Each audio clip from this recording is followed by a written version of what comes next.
misunderstood.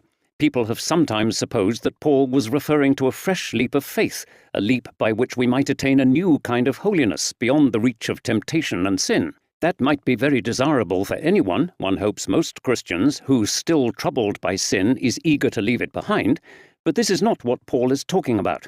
The word he uses is a word used in bookkeeping, in calculating accounts, in working out profit and loss figures. Now, of course, when you do a calculation, you get an answer which, in a sense, didn't exist before. But in another sense, all that the calculation does is to make you aware of what, in fact, was true all along. It doesn't create a new reality. Until you add up the money in the till, you don't know how much your day's takings were worth. But adding it up doesn't make the day's takings a penny larger or smaller than they already are. Paul is telling us to do the sums, to add up, to work out the calculation, not to screw up our spiritual courage for a fresh leap of faith in which we imagine ourselves to be actually sinless. And here is the point.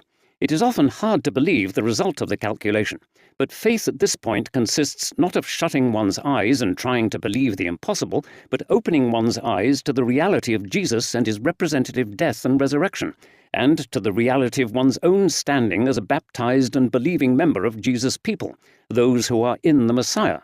That is the challenge of verse 11. We need to remember who we really are so that we can act accordingly. A well-known illustration makes this point exactly, one which, though I have known it for a long time, has just recently been echoed in real life for someone I know.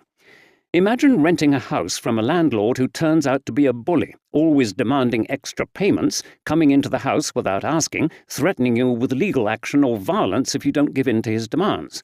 You get used to doing what he says out of fear. There doesn't seem to be any way out. But then, to your relief, you find somewhere else to live.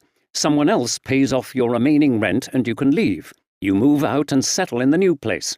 But to your horror, a few days later, the old landlord shows up at the door and barges into the house. He is angry and demands more money. He threatens to take you to court. The old habit returns. You are strongly tempted to pay him what he demands just to get him to leave. But you know that you are not his tenant anymore. You have seen the paperwork. His final bill was paid. Nothing more is owing. Trembling, you get up and tell him to leave. He has no claim over you. Depending on how unpleasant a character the landlord is, you may or may not have to call the police. But Paul's appeal in verse 11 is exactly like that. Remind yourself of the paperwork, he says. Remember who you really are. Don't give in to the voices that tell you are still in Adam, after all, and should be behaving just like you used to. Resisting temptation isn't a matter of pretending you wouldn't find it easier to give in. It's a matter of learning to think straight and to act on what you know to be true.